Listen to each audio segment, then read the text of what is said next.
Va ora in onda Auto da Fè, un mondo senza testa, una testa senza mondo, un mondo in testa.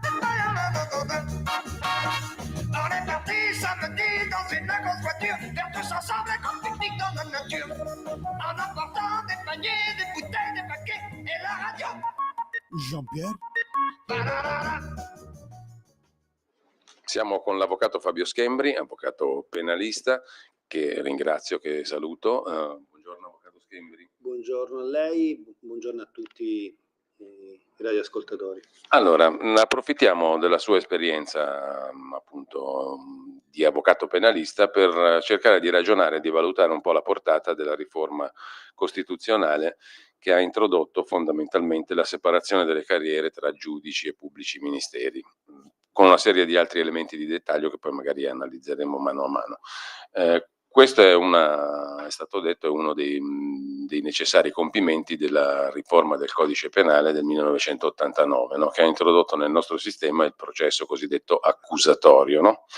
Ecco, intanto le chiedo subito un parere e vorrei chiederle di commentare questa riforma proprio alla luce della vita quotidiana nei tribunali, cioè della realtà del funzionamento della macchina della giustizia, al di là dei principi, che siano condivisibili o meno. Che cosa ci può dire da questo punto di vista? Come ha detto lei, questa diciamo è una riforma di cui si sentiva l'esigenza già prima dell'introduzione del nuovo codice di procedura penale del 1989, che essendo ispirato a dei principi, il cosiddetto processo accusatorio, dove che prevede, quindi già dal 1989 prevedeva la parità tra accusa e difesa, un giudice terzo ed imparziale.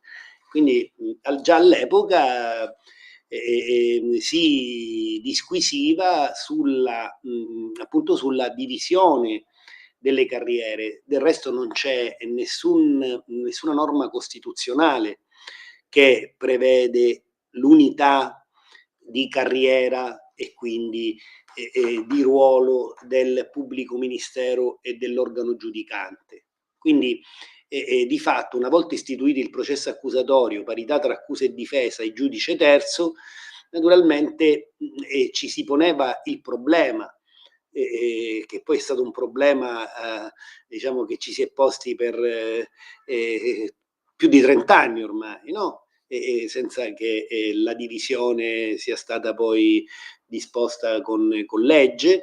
Si pone il problema se un giudice che il codice prevedeva terzo ed imparziale avesse, diciamo, delle contaminazioni, potesse avere delle contaminazioni sia pure involontarie, dal fatto che la pubblica accusa faceva parte della stessa categoria, quindi il collega del giudice terzo e imparziale, quindi che aveva la medesima carriera dell'organo giudicante.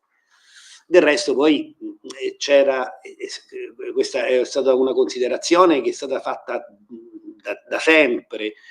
Cioè, un discorso è l'accertamento di una verità processuale, cioè quindi quello che quindi valutare diciamo, e quello spetta al giudice. Altro è la raccolta degli elementi che poi dovranno essere sottoposti al giudice. Questo per dire che cosa? Che sono anche diciamo da un punto di vista, diciamo così, pratico proprio, due mestieri diversi.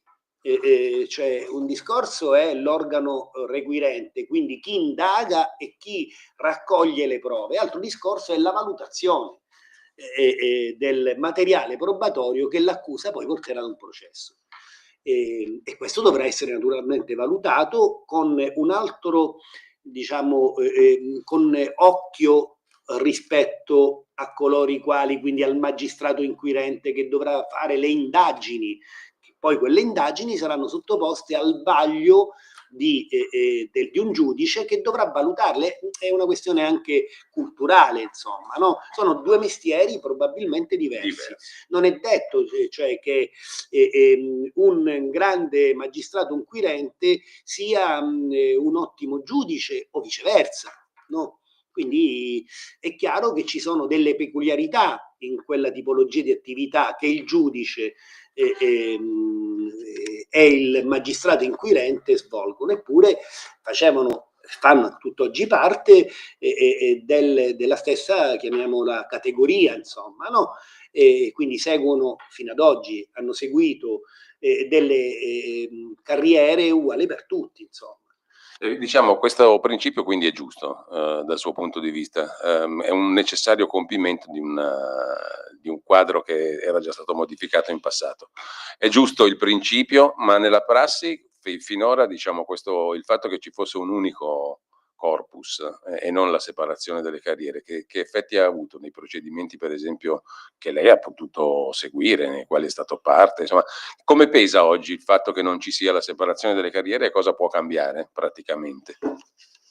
Io non so, poi si vedrà che cosa cambierà. Anche perché sarà una legge che dovrà determinare naturalmente. Certo è che naturalmente, oltre ad una legge che separa le carriere, e che io penso che sia doveroso, visto diciamo, i principi del codice di procedura penale, che noi diciamo nuovo, ma in realtà è in vigore dal 1989, come diceva lei, che ispirato appunto, quindi il cosiddetto processo accusatorio, parità, ripeto, tra accusa e difesa.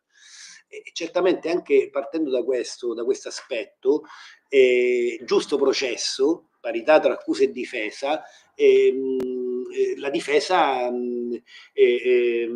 per esempio non fa parte della categoria, appunto, dico, allora, del percorso, quindi ecco, non è collega del giudice, e quindi questa parità poi anche sotto il profilo culturale, e poi ci vorrà tempo anche per eventualmente recepire, laddove la riforma poi dovesse andare in porto, per recepire culturalmente questa nuova suddivisione dei compiti, no? Certo è che potrebbe andare finalmente verso la direzione di una effettiva parità che a tutt'oggi non c'è mai stata. Mi viene da dire, separiamo le carriere dei giudici da quelle dei pubblici ministeri, cioè magistratura giudicante e requirente. Però il principio della parità tra accusa e difesa non viene toccato da questa, cioè come fai a garantirlo? Cioè, sono due cose diverse. Sì, sono due cose diverse, ma che certamente già sulla carta non trovavano un coordinamento. Adesso sulla carta, quantomeno, quello che prevede il codice di procedura penale, sulla carta verrebbe in un certo senso ad avere, a realizzarsi. Ecco, realizzarsi in che senso? Realizzarsi che l'accusa non avrà più un rapporto di colleganza e quindi di carriera con chi giudica, e quindi anche all'apparenza il giudice che dovrà giudicare potrà appunto apparire, chiedo scusa per la ripetizione, terzo ed imparziale, così come prevede naturalmente il codice di procedura penale, e così come prevede anche la nostra Costituzione, cioè il giusto processo, l'articolo 111. Cioè, vede, non c'è una norma costituzionale che diciamo in qualche modo stabilisce che il magistrato inquirente ed il giudice debbano seguire la stessa strada. Quindi non essendoci una norma costituzionale, è giusto, in virtù del codice di procedura penale entrato in vigore nel 1989, attuare effettivamente il processo accusatorio. Certo è che dopo questo passaggio ce ne vorranno degli altri, ma prima di tutto appunto una cultura giuridica, una nuova cultura giuridica, sia da parte degli operatori sia da parte probabilmente dell'opinione pubblica, insomma. Comprendere che il magistrato inquirente è una figura diversa rispetto al giudicante. Ecco, per l'avvocato penalista questo cosa significa concretamente in un'aula di giustizia? Per l'avvocato penalista, cioè per il difensore del cittadino imputato, questa è una cosa sì, importante, perché diciamo quando si parla di giusto processo si parla sì, di parità tra accusa e difesa, ma la difesa si intende l'avvocato penalista. sì, certo. Quindi in questo caso la riforma in questione, diciamo, si occupa solo dei magistrati, Sì. ma per attuare veramente la parità fra accusa e difesa, qui apriremo tutto un altro capitolo che non, ovviamente, certo, ecco, magari questo è un passaggio. Diciamo che è un primo passo, è chiaro che è un primo questo passo. intendevo capire. Cosa cambia per l'avvocato penalista che fa il difensore, che fa la difesa? Per l'avvocato penalista, ma soprattutto per il l'assistito, quindi per il cittadino, diciamo, dovrebbe cambiare l'approccio alla giustizia, nel senso che sarà un giudice a valutare il suo caso, ci sarà un magistrato che non sarà collega del giudice, che porterà gli elementi d'accusa, e poi ci sarà una difesa che davanti al giudice, in contraddittorio, davanti in questo caso quindi a un organo terzo che non avrà rapporti o rapporti nel senso di colleganza. Ecco. Ma questi rapporti di colleganza quanto pesano oggi? È difficile generalizzare, perché molto spesso anche a oggi il rapporto di colleganza non ha un peso, però altre volte un peso anche psicologico lo può avere. Il giudice che si può appoggiare in buona fede o inizialmente all'accusa, e che insomma in un certo senso non compie una valutazione a 360 gradi in alcuni frangenti di quello che è il fascicolo processuale. Quindi indirettamente e altre volte anche direttamente ha un suo peso. Ecco, avvocato, per calarlo nella realtà, lei ha difeso, ce ne siamo occupati tante volte, Olindo Romano, Rosa Bazzi nella vicenda della strage di Erba. È una vicenda nella quale, parlo non da tecnico, non sono in grado di fare un discorso tecnico, ma da cittadino è stato chiaro che lì nessun giudice ha voluto esaminare determinati elementi ed è stata totalmente assorbita la tesi dell'accusa, no?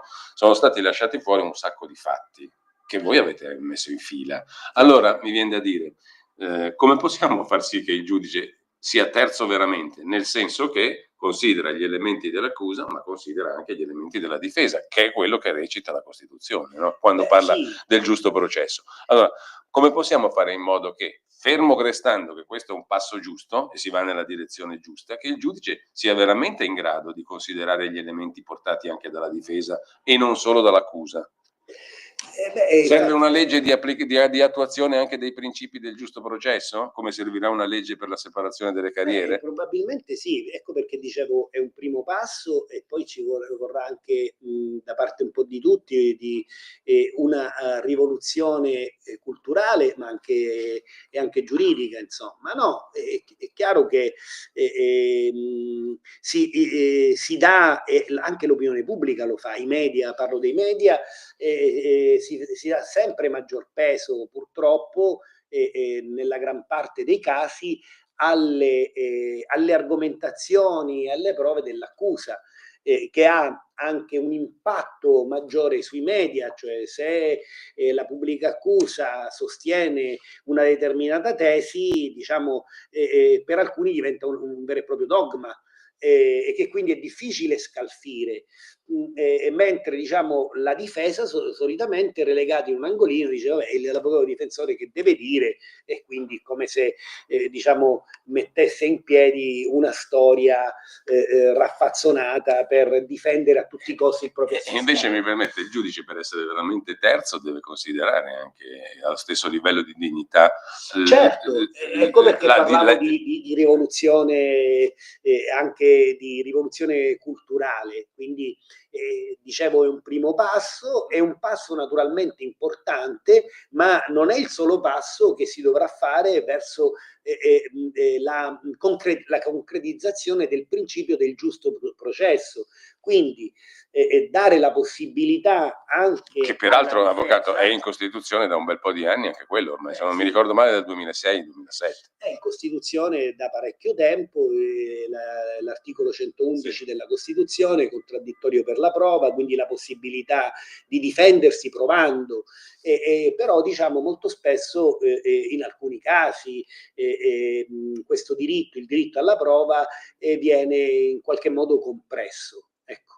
Diciamo tutto ciò che è richiesto dal pubblico ministero difficilmente resta fuori dal giudizio. Quello che invece la difesa chiede molto spesso viene marginalizzato, ecco, a livello di prova, di elementi di prova. Questo è un dato di fatto che magari ci auspichiamo tutti quanti possa essere al più presto superato, anche perché c'è un'altra peculiarità del nostro codice. Nella fase delle indagini preliminari la difesa non tocca palla, o quasi, cioè nel senso le indagini vengono svolte dal pubblico ministero, e quando si parla per esempio di indagini difensive, è vero che esiste una norma che consente al difensore di effettuare indagini, ma senza gli strumenti che può avere la pubblica accusa.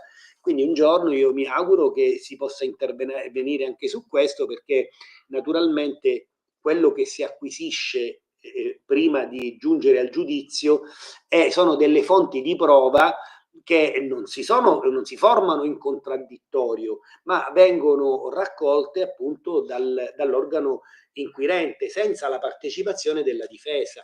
E questo, diciamo, anche questo arreca un vulnus alla difesa, ma soprattutto non tanto alla difesa, tecnicamente al cittadino, naturalmente. E questo è il punto, cioè allora, fermo restando che il principio è giusto, è corretto, però perché non si è messo mano, non si è potuto mettere mano, secondo lei, anche direttamente a questo aspetto, che incide di più poi nella vita del cittadino quando è imputato? Cioè è molto più importante per un cittadino avere la garanzia che le proprie argomentazioni, le argomentazioni dei suoi avvocati, i fatti che portano gli avvocati siano esaminati con equanimità, che non sapere che le carriere sono separate. Mi faccia dire da cittadino della strada, no? Guardi, io su questo è difficile dare naturalmente una risposta. D'altronde la risposta la troviamo proprio in questa riforma.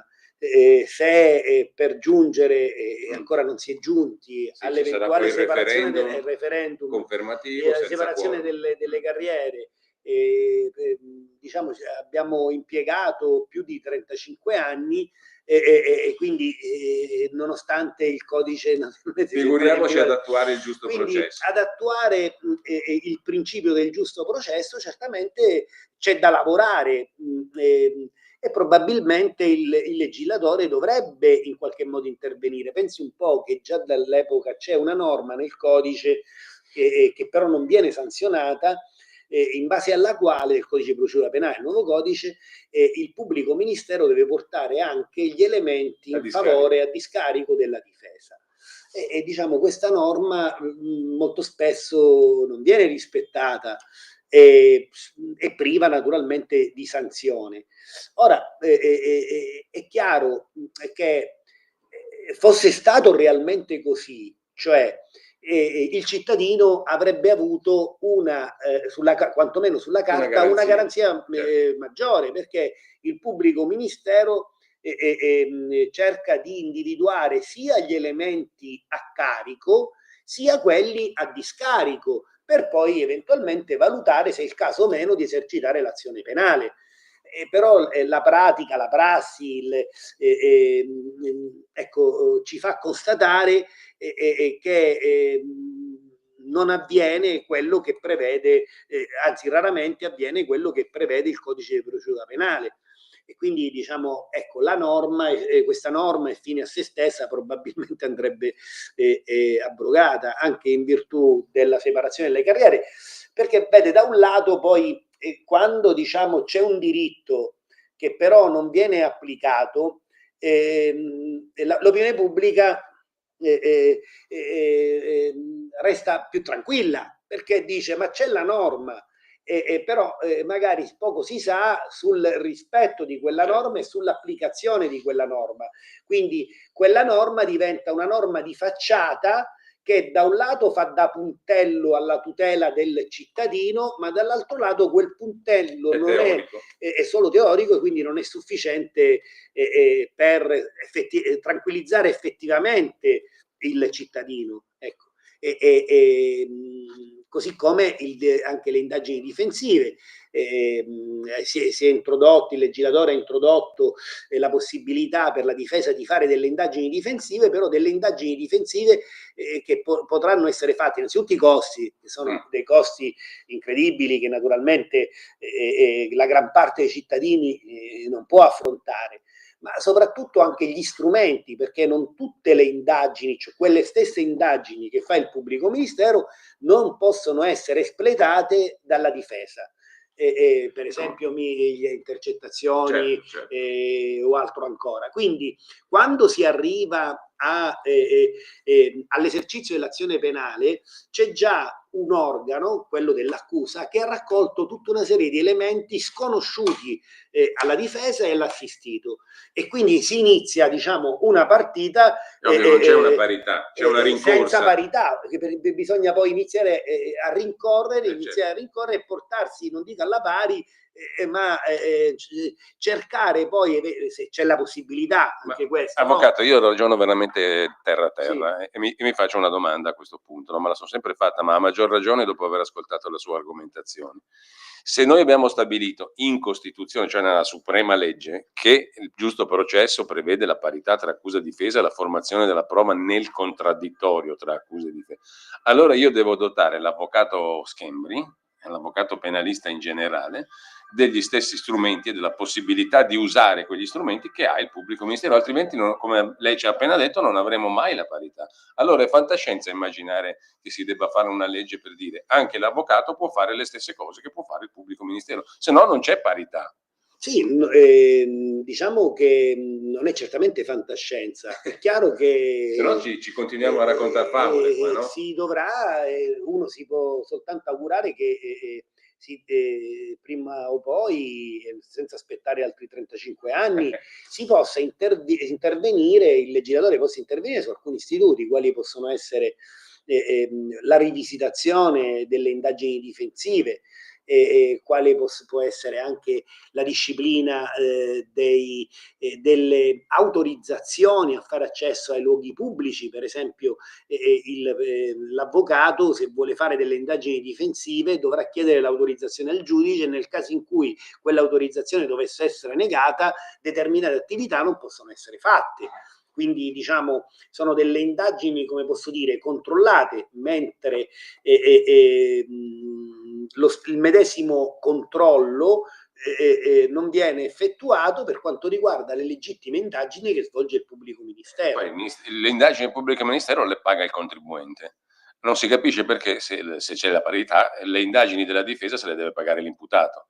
Beh, anche qui c'è sostanzialmente un istituto che è il gratuito patrocinio, che entro determinati redditi si può fare accesso a questo istituto. Naturalmente è molto basso, sono 11.000 euro l'anno, peraltro con delle limitazioni, perché in questo caso l'indagato potrà avere, o l'imputato potrà avere, un solo difensore, potrà nominare un solo consulente a materia, e che poi verranno retribuiti dallo Stato, ma con i minimi dei minimi, e quindi chiaramente la difesa diventa monca da un punto di vista dell'apporto scientifico, oppure dell'investigazione e quant'altro, perché naturalmente il cittadino determinate indagini costose non potrà permettersele. E invece qualcosa va fatto, secondo me, anche da questo punto di vista. No? Ripeto, rispetto a questi principi di cui stiamo parlando nella riforma, sembra fantascienza, però... Ecco, cioè, è chiaro che se uno volesse realizzare in concreto una perfetta parità, dovrebbe interrogarsi su quello che avviene in concreto nell'ambito della giustizia penale, insomma, no? E quindi dire: c'è questa effettiva parità? Attualmente una parità effettiva non c'è. C'è una parità che è sancita sulla carta, che però molto spesso, anzi quasi sempre, non corrisponde a un'effettiva parità tra accusa e difesa. I mezzi sono diversi. E attenzione, questo a noi cittadini credo che debba essere la cosa che deve interessare di più, perché ne va della nostra tutela, della nostra libertà, della nostra garanzia. Certo. Quando il processo tocca a noi o dovesse Certo. toccare a noi, può toccare a tutti, come Certo. abbiamo visto nel caso che ho citato prima di Olinda e Rosa, no? Certo, può certo. toccare a tutti, a Stasi, alle persone Certo. comuni. Questo è il punto. Certo. E nel momento in cui io entro in quel procedimento, poi non ho la garanzia di una parità effettiva. Non c'è, non esiste. No, non una garanzia, diciamo, effettiva naturalmente non c'è.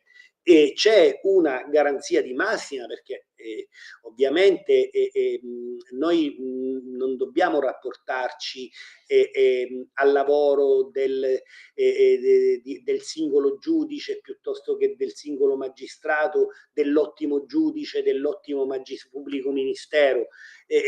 Noi dobbiamo sostanzialmente sapere che ci sono delle regole che possano parificare effettivamente le due posizioni, perché ci sono molti giudici, una volta si diceva con il vecchio codice, quando c'era il giudice istruttore, quando apparentemente la difesa aveva molti meno poteri di una volta, che poteva intervenire. Perché dice apparentemente? Ma perché poi i vecchi avvocati dicono che si sentivano molto più garantiti, perché si ritrovavano dei giudici che facevano, i bravi giudici, il lavoro dell'accusa e il lavoro della difesa, facevano le domande per l'accusa e le domande per la difesa. Ecco perché quando dico deve cambiare radicalmente anche l'approccio culturale, cioè ecco perché si sentivano più garantiti, perché c'era diciamo un approccio diverso da parte del giudice. Il giudice si sentiva probabilmente, anche se non era sancito così, molto spesso terzo rispetto alla pubblica accusa e alla difesa, e lo sapeva che doveva essere terzo, e quindi faceva le domande che potevano giovare alla pubblica accusa, ma faceva anche le domande che potevano giovare alla difesa, quindi al cittadino. Certo, è chiaro che i tempi all'epoca erano molto dilatati per quanto riguarda la custodia preventiva, e quindi il legislatore ci ha messo finalmente dopo mano, però ecco, il processo, chiamiamolo così, inquisitorio è rimpianto da molti avvocati. Quasi. Io insomma chiaramente all'epoca non facevo l'avvocato, e quindi ne ho sentito parlare oppure ho studiato qualcosa, però riporto diciamo quello che mi è stato detto e che mi è stato riferito da molti avvocati, da molti operatori del diritto, anzi. Allora, avvocato Schembri, abbiamo detto separazione delle carriere, giusto passo anche in un'ottica di realizzazione dei principi del giusto processo. Stai ascoltando Radio Libertà, la tua voce libera, senza filtri né censura. La tua radio. lo amiamo perché ci offre sempre le cose più buone e naturali. Linea Alberto Acerbis. Ma buongiorno a tutti gli amici di Radio Libertà, eccolo qua, mamma mia, io vi vedo con gli occhi al cielo, mamma mia, le che amore, qua ancora Alberto Acerbis, abbiate pazienza, un minuto, visitate olioacerbis.com, andate nel reparto dell'integrazione, troverete in modo particolare, questo è il momento, Bronco Free. Cos'è che schi? Bronco Free noi lo proponiamo su questa emittente da 23 anni. Matteo si ricorda. Perché è importante Bronco Free? Perché in maniera naturale e non chimica calma tosse grassa, tosse secca, fluidifica il catarro in eccesso per facilitare l'espettorazione. Ok, parlo difficile. Per facilitare l'espettorazione. La presenza del timo, altea, papavero, marrubio e verbena, che sono calmanti, coadiuvanti anche della tosse, cioè la calmano. Quindi la bava di lumaca fluidifica il catarro.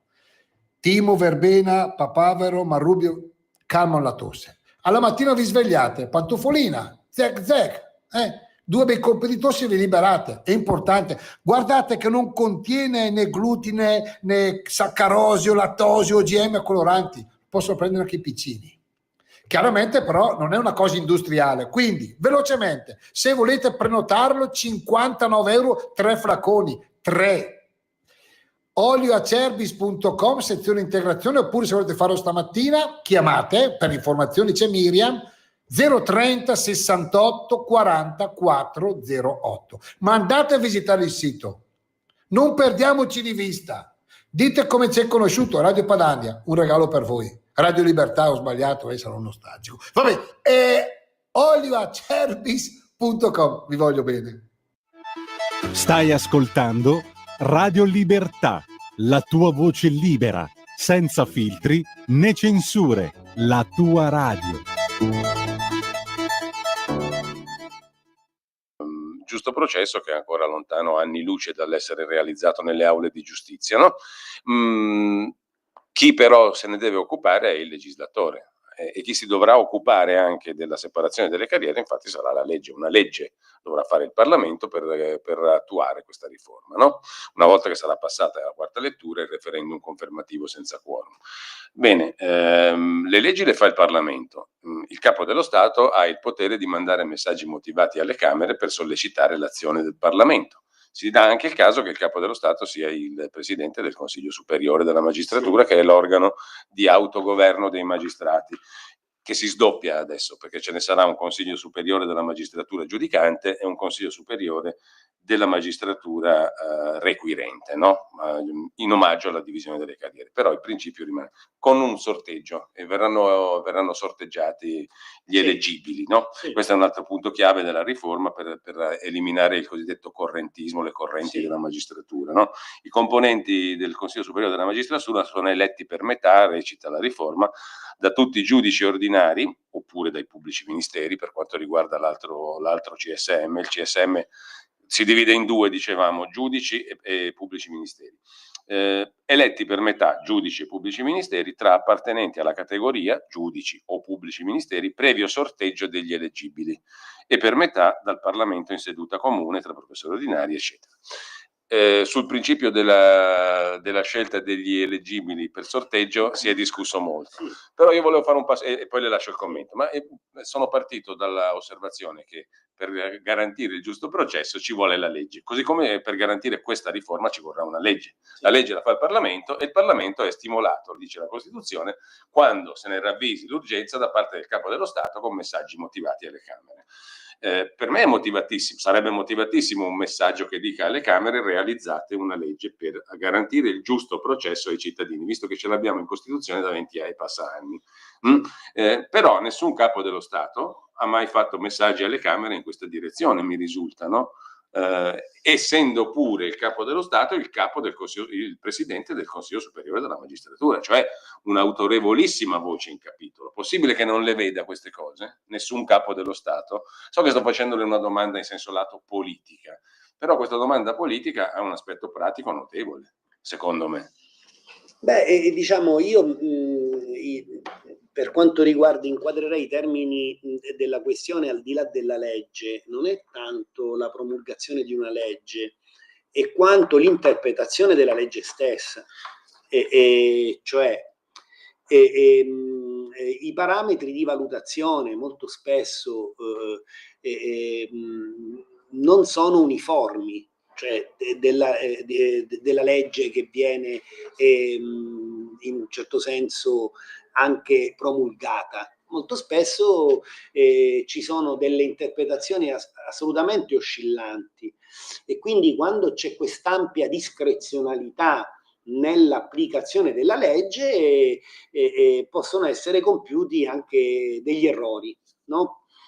E quindi forse il legislatore dovrebbe intervenire, immagino, più che altro sui criteri di valutazione, al di là di nuove leggi, cioè quando si dice giusto processo, formazione della prova, dare la possibilità alla difesa di sentire testimoni e quant'altro, teoricamente poi dovrà essere il giudice ad ammettere un testimone in base a dei parametri che sono assolutamente interpretabili, e quindi da lì si può fare più o meno la differenza in positivo o in negativo per il cittadino, perché se non si ammettono determinati testi, motivando,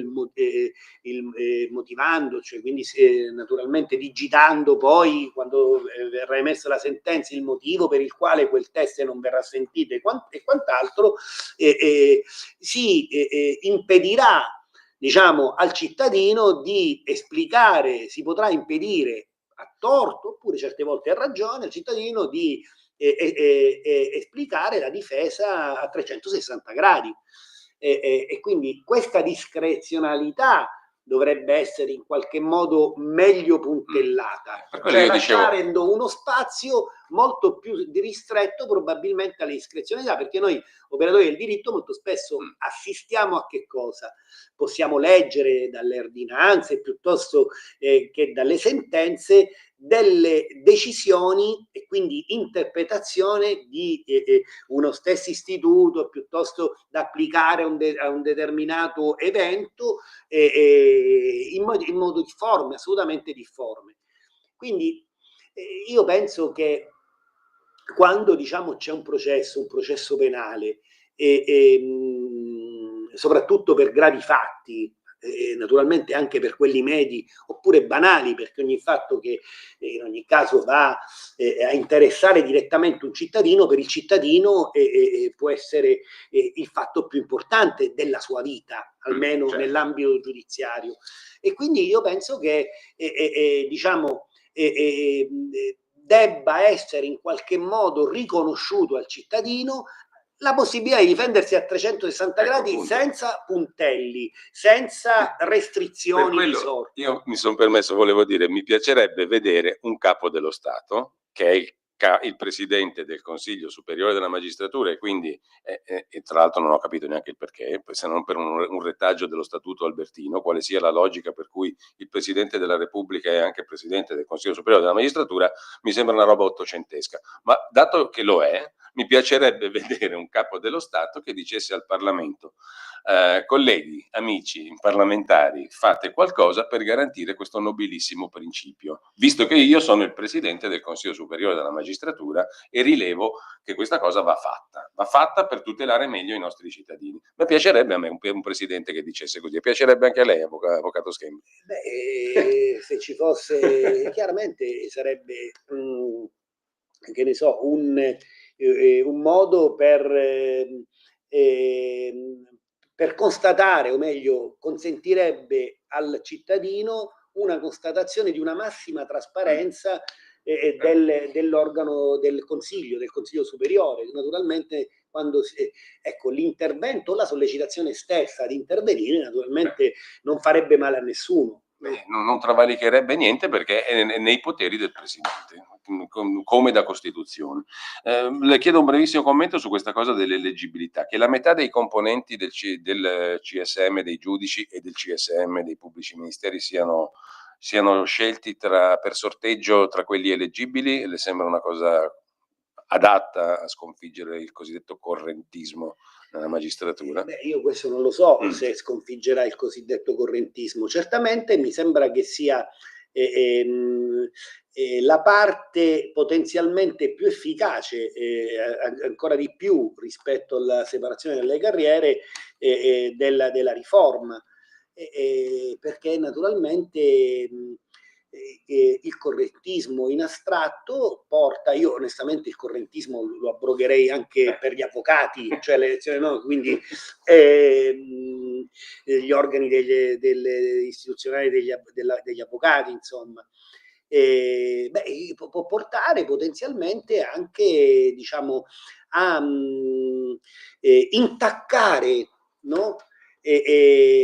Proprio il principio dell'autonomia e dell'indipendenza della magistratura, cioè se i capi dei vari uffici giudiziari vengono eletti dalle correnti, poi Sì. è chiaro che poi teoricamente, ma io dico teoricamente, potrebbe esserci, non lo so, un tributo di riconoscenza, e quindi in apparenza anche il cittadino potrebbe essere portato a pensare che quel capo potrà fare sostanzialmente gli interessi di una determinata corrente piuttosto che di un'altra corrente, oppure che potrebbe essere legato a un filo doppio ad un altro magistrato e così via. Beh, noi abbiamo dato conto proprio in questa radio tanti anni fa di un'applicazione del correntismo all'interno delle spartizioni delle nomine dei ministeri che era feroce, cioè col bilancino proprio. Se io ho questo ruolo, quest'altro di quest'altra corrente deve avere quell'altro. Anche a me pare invece che con questa riforma, insomma, si tagliano abbastanza le ali a questi discorsi. Questo vale, il sorteggio vale anche tra l'altro per la Corte di Disciplina, perché viene introdotta poi, anche questa è una novità, una Corte di... questa cosa anche per gli avvocati, per essere chiari, perché voglio dire, naturalmente i centri di potere possono diventare virtuosi o anche pericolosi. Certo, no? certo. Vale anche, dicevo, per l'aspetto disciplinare. La Corte di Disciplina viene introdotta come una corte con due sezioni, una per i giudici e l'altra per i pubblici ministeri. E anche qui vale il principio dell'eleggibilità tra persone scelte per sorteggio, quindi a caso, a sorte. Mi pare che anche sotto perché il CSM si occupa di assegnazioni dei magistrati, si occupa di determinare le funzioni, la sede e via dicendo. Sì. La Corte disciplinare si occupa invece degli eventuali aspetti illeciti, degli illeciti o comunque degli aspetti censurabili dell'attività dei magistrati. Anche in questo caso mi sembra che sia importante stabilire il principio, certo, è importante stabilire del sorteggio. Il principio del sorteggio diventa importante, perché effettivamente va contro il correntismo. Quindi io penso che quello che il legislatore voglia impedire è proprio quello, insomma, che le correnti partoriscano diciamo i capi degli uffici e quant'altro, no? E quindi anche per gli aspetti disciplinari si introduce una corte più apparentemente più equa, diciamo, o comunque meno sospetta di essere regolata anche lì dal peso delle correnti. Beh sì, il sorteggio è affidato soltanto alla sorte, quindi insomma può andare bene così come può andare male, però in ogni caso diciamo non è legato ad un filo che poi diventa una sorta di filo invisibile, e quindi dove c'è poca trasparenza in tutti i vari passaggi, ecco, no? Un altro aspetto, questo è un aspetto che riguarda l'articolo che citavamo prima, l'articolo 111 della Costituzione, quello relativo al giusto processo. Dopo l'8º comma dell'attuale articolo è introdotto il seguente, glielo leggo e poi vi lascio il commento. Contro le sentenze di condanna è sempre ammesso l'appello, salvo che la legge disponga diversamente in relazione alla natura del reato, delle pene e della decisione. Le sentenze di proscioglimento sono appellabili soltanto nei casi previsti dalla legge. Sì, il commento, che commento dovrei fare? Cioè, un commento tecnico, diciamo, da avvocato. Qua mi sembra che dica che è sempre proposto, diciamo, l'appello alle sentenze di condanna. Salvo che la legge disponga diversamente. Salvo che la legge disponga diversamente, quindi ci dovrebbe essere una legge ad hoc che in qualche modo dica che una determinata sentenza non può essere, però le sentenze di condanna saranno sempre appellabili, insomma, su questo. Non cambia molto, insomma. Non cambia molto. Poi ci sono, diciamo, degli istituti in particolare, quale il patteggiamento che diciamo non prevede l'appello, prevede per violazione di legge. Ecco, se non cambia molto, perché secondo lei si è sentita l'esigenza di mettere questo comma aggiuntivo? Però mi sembra, se lei legge, cioè che anche le sentenze di proscioglimento sono appellabili soltanto nei casi previsti dalla legge, quindi ci sarà una legge che dirà quali sentenze di proscioglimento sono appellabili. Sì, io non so l'utilità francamente di questo articolo in concreto, l'utilità in concreto, però insomma ribadisce determinati principi, insomma. Ecco, c'è un altro aspetto che volevo sottoporre alla sua attenzione, avvocato Schembri, e riguarda titolo quarto, parte seconda della Costituzione, dopo la sezione 2 è inserita la seguente, lo leggo letteralmente. Il concetto è questo, sulla responsabilità dei magistrati. Articolo 113 bis. I magistrati sono direttamente responsabili degli atti compiuti in violazione di diritti, al pari degli altri funzionari e dipendenti dello Stato. La legge espressamente disciplina la responsabilità civile dei magistrati per i casi di ingiusta detenzione e di altra indebita limitazione della libertà personale. La responsabilità civile dei magistrati si estende allo Stato. Questo è un tema antichissimo, dal caso Tortora in avanti, no? Ecco, questa formulazione di questo nuovo articolo 113 bis che cosa le fa pensare? Una sensibilità maggiore per quanto riguarda l'eventuale responsabilità civile dei magistrati, insomma, no? E poi immagino che si dovrà porre mano anche alla legge sulla responsabilità civile, insomma, dei magistrati. Sì, c'è un richiamo di legge esplicito. Sì. La legge espressamente disciplina la responsabilità civile dei magistrati. Attualmente è abbastanza compressa quella legge in ordine, cioè nel senso per quanto riguarda eventuali responsabilità da parte dei magistrati, quindi proprio la responsabilità civile. E quindi anche consentire e rivedere la legge sulla responsabilità civile, io penso che sia una priorità.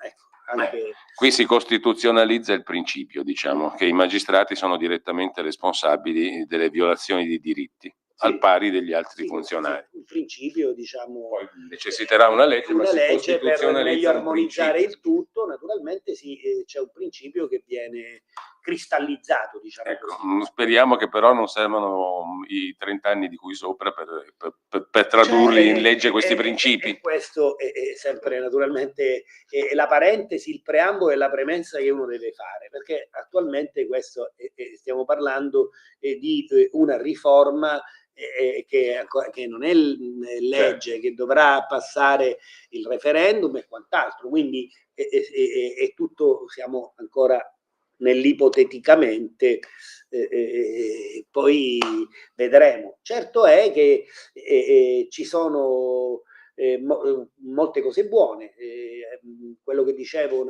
per quanto riguarda questa riforma, per esempio il sorteggio, che è una misura, mi sembra addirittura più efficace della separazione delle carriere. Quindi, perché dice questo lei? Perché è efficace in termini, diciamo, di riduzione del corporativismo e della chiusura?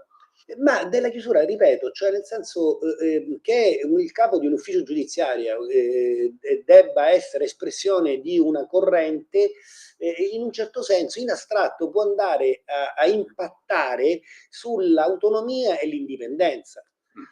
Perché anche inconsciamente uno può poi immaginare o pensare di dover dar conto a qualche altro, no? E quindi voglio dire, non so come se possa pregiudicare tutto ciò, o ha pregiudicato in alcuni casi tutto ciò, proprio quel principio di autonomia e di indipendenza del singolo magistrato. Ecco. Poi naturalmente i capi dei vari uffici dettano la politica giudiziaria, diciamo così, di quell'ufficio, ecco, o la indirizzano quantomeno, e quindi naturalmente è un aspetto estremamente importante quello, più, ripeto, della separazione delle carriere. Avvocato, anche perché, attenzione, poi occorrerà vedere come verrà applicata naturalmente, poi ci potranno essere naturalmente anche delle storture, perché chiaramente ogni riforma ha degli aspetti positivi e ne può avere alcuni anche di negativi, alcuni magari ipotizzano, sin da subito hanno ipotizzato che diciamo, l'organo inquirente potrebbe acquisire diciamo, maggiore potere, no? Rispetto all'organo giudicante. Ecco perché poi i puntelli sono sempre importanti, perché teoricamente, certo, tutto è possibile, anche questo, no? che il fatto cioè che la divisione delle carriere possa far acquisire maggiore autorevolezza e potere alla magistratura inquirente. Addirittura rafforzare il pubblico ministero, insomma, per paradosso. Addirittura rafforzare l'ufficio del pubblico ministero. Io dico, sulla carta porto, diciamo, riporto le opinioni di molti, insomma, no? E quindi è chiaro che bisogna andare poi bisogna vedere la legge anche di attuazione e poi anche eventualmente mettere dei puntelli alla legge stessa, insomma, no? Avvocato, per chiudere la nostra conversazione 2 cose le volevo chiedere. La prima, proprio da operatore pratico del diritto, diciamo, se dovesse farla lei una riforma, da dove partirebbe? So che è una domanda un po' anche generica, però mi interessava capire proprio da un punto di vista di chi ci lavora tutti i giorni nei tribunali, quali sono le cose da cui bisognerebbe partire, secondo lei? Questi nobilissimi principi, la Costituzione, va bene, ma se dovessimo cambiare qualcosa, da dove inizierebbe? Parità tra accusa e difesa. Ecco, vedi. Al di là della divisione, parità tra accusa e difesa, e minore discrezionalità da parte del giudice nella valutazione delle prove e nella valutazione di quegli elementi che dovranno essere assunti in contraddittorio. Questo certamente, quindi dare un'effettiva possibilità al cittadino di difendersi provando, e questo sarebbe importante. E poi naturalmente occorrerebbe ridurre grandemente i tempi del processo, insomma, i tempi della giustizia. Ecco, ma questa cosa dei tempi, no, dilatati, da che cosa dipendono questi tempi lunghi? Perché c'è chi dice mancano gli uomini, mancano le risorse, mancano i soldi. È così? Guardi, certamente non navighiamo nell'oro e quindi maggiori risorse sarebbero utili, auspicabili, insomma. Certo è che più magistrati, sì, e meno precari nel mondo della giustizia. La riforma Cartabia ha introdotto l'ufficio del processo per naturalmente dare una mano ai magistrati, e io non so quanto possa essere efficace e quanto possa essere diciamo tutelato il cittadino dall'ufficio del processo. Cos'è l'ufficio del processo? Nel processo, diciamo, ci sono delle persone laureate in giurisprudenza che vengono assunte e che coadiuvano il giudice, e quindi nella stesura magari di una sentenza, nello studio di un caso, ecco. E quindi sono i precari di cui parlava prima? Sì, io diciamo, senza nulla togliere naturalmente all'ufficio del processo, però ecco, i tempi della giustizia li risolverei tramite altri strumenti, ecco. Magari con maggiori, più giudici, più magistrati, ma soprattutto diciamo che siano specializzati, ecco. Che non siano mandati anche i giovani magistrati allo sbaraglio. A 30 anni si può essere bravissimi e si possono avere delle doti incredibili, potenzialmente diciamo una carriera luminosa davanti, però non si ha l'esperienza, soprattutto quando si deve giudicare per scegliere la strada migliore, ecco, quindi o più giusta in questo caso. Ecco, l'idea invece di introdurre dei termini temporali rigidi per avere la sentenza di primo grado. I temporali rigidi, naturalmente anche quelli dovrebbero essere rivisti i tempi, perché molto spesso si pensa che sia l'avvocato a dettare i tempi, a tirare il lungo per la prescrizione. In realtà diciamo l'avvocato poco incide sui termini di prescrizione, poco e niente, diciamo, no? Decide poco in quello, perché magari ci sono le indagini che durano anni, i processi che durano anni, magari per mancanza di risorse, per mancanza di personale, per mancanza di giudici, però non per colpa dell'avvocato. Cioè l'avvocato non vedo come possa incidere. Certo, può chiedere ogni tanto un legittimo impedimento perché c'è un impedimento legittimo, ma i termini vengono sospesi. Quindi bisognerebbe poi operare sui tempi della giustizia, perché molto spesso, guardi che non è l'avvocato, molto spesso accade l'esatto contrario, è il pubblico ministero che butta la palla in tribuna quando sostanzialmente c'è stata in primo grado un'assoluzione, oppure quando reputa che quel processo possa andare diciamo in favore della difesa. E quindi tutto sommato, anziché prendere atto che un'ipotesi accusatoria non è fondata, si preferisce dilatare il tempo 8, 10 anni, 12 anni, 13, mi è capitato sovente, di dover portare a termine, ecco, che un processo oppure delle cautele inizino 10 anni prima rispetto alla sentenza di primo grado, che poi la fine di tutta la storia avvenga 15 anni dopo rispetto all'accusa che è stata sollevata. Ecco. E quindi insomma avere una spada di Damocle per un cittadino per così tanto tempo, già questa è una grandissima pena che uno sconta gratis. Insomma, e come si potrebbe evitare tutto questo? La via pratica per evitare questa mostruosità? Questa mostruosità, qualcuno ci aveva provato, la legge Pecorella, il discorso in caso di assoluzione, che le sentenze non possono essere impugnate una volta che ci sia stata un'assoluzione, da armonizzare naturalmente con il principio dell'orto ogni ragionevole dubbio, perché se c'è stata una sentenza di assoluzione ovviamente qualche dubbio ci sarà, quantomeno qualche dubbio.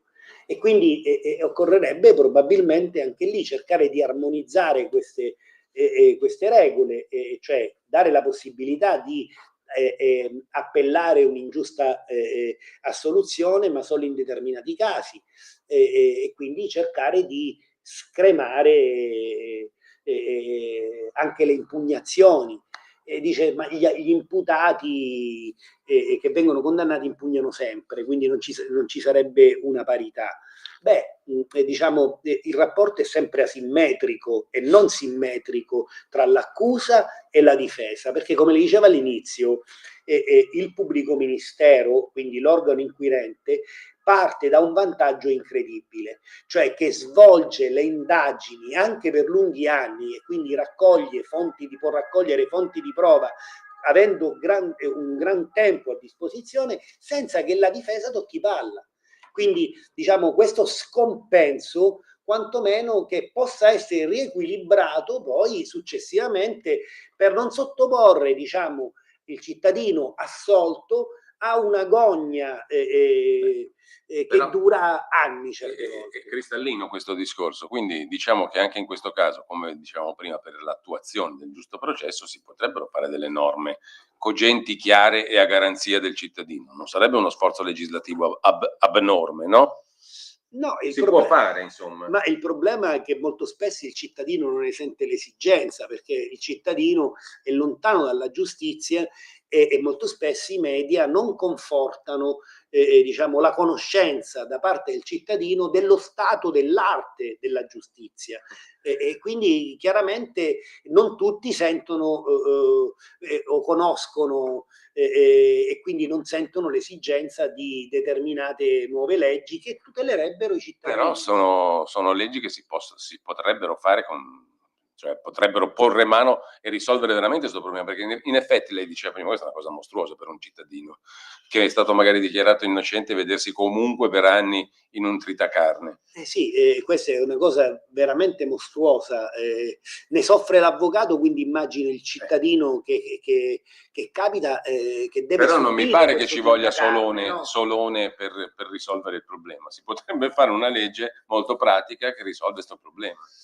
Sì, bisognerebbe porre mano. Non è un intervento legislativo di sconfinata difficoltà. No, non è un intervento legislativo di sconfinata difficoltà. Certo è che l'approccio non deve essere quello, dice comprimiamo la prescrizione, perché non è che comprimere la prescrizione risolve del tutto il problema della lunga durata del processo del processo penale, dal primo grado, anzi dalle indagini fino in Cassazione, insomma, no?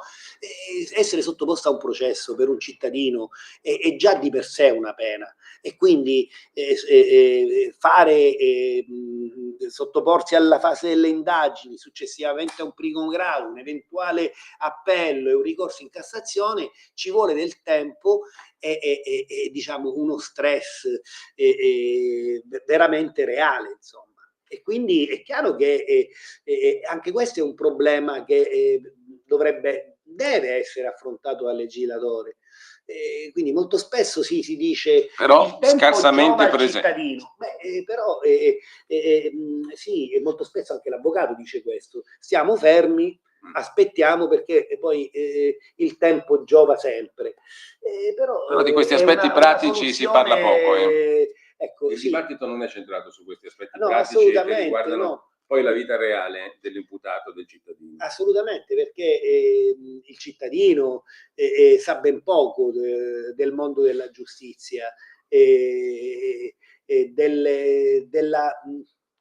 pochi mezzi, oltretutto, dei pochi giudici. Ma vede, quello che a me sorprende sempre, ma non perché ho scarsa fiducia nei giudici, però parto dal presupposto che io non ce la farei, nel senso, e quindi dico, quando si va in un appello e magari arriva il povero imputato che ha presentato appello e magari all'appello, oltre al suo caso dove magari ha preso 3 anni, 4 anni, 5 anni, 6 anni, quindi si aspetta che ci possa essere la massima intenzione e quantomeno un'udienza sarà dedicata solo a lui, e poi nella stessa giornata verranno invece decisi 15, 14, 13 procedimenti, ecco, lì ogni volta leggo lo sgomento nel viso dell'imputato, che non si aspetta, diciamo, una rappresentazione del genere. Questo però naturalmente non è colpa dei giudici, io dico, certo, certamente molti saranno molto più bravi di me, quindi molto più capaci di me, studiano già da prima la singola pratica, questo è chiaro, però io 14-15, anche se loro in 3 fascicoli da studiare, diventa veramente complicato e difficile, e diventa anche un lavoro complesso e arduo per il giudice. È molto a rischio. È molto a rischio, certo, naturalmente è molto a rischio, e non è colpa del giudice in questo caso, non dico, poi bisogna dare anche ai giudici la possibilità di approfondire meglio, dare maggior tempo, e quindi ecco perché parliamo di risorse maggiori anche nell'ambito della giustizia, ma le risorse, al di là del cancelliere che naturalmente svolge un'opera meritoria, occorre che diciamo, ci siano magari più magistrati, non solo più magistrati da reclutare un po' qua e un po' là, magistrati naturalmente preparati. Ecco, magistrati preparati, magistrati specializzati e magistrati in grado di giudicare. Abbiamo consumato la nostra ora, io ringrazio l'avvocato Fabio Schembri, proprio un flash in chiusura, le chiedo che ne è adesso di Olindo e Rosa? Olindo e Rosa naturalmente valuteremo adesso il da farsi, cosa si farà, naturalmente noi riteniamo che Olindo e Rosa la strage non l'abbiano compiuta. E quindi ci auguriamo che anche se abbiamo presentato una revisione che poi è stata rigettata a nostro giudizio ingiustamente, perché già c'erano innumerevoli prove nuove che avrebbero dovuto condurre ad altro risultato, ci auguriamo di poter raccogliere dei nuovi elementi di un certo spessore per porre rimedio a quella che noi riteniamo essere una grande ingiustizia, insomma. Grazie all'avvocato Fabio Schembri. Grazie a voi. Avete ascoltato Auto da Fè. Jean-Pierre?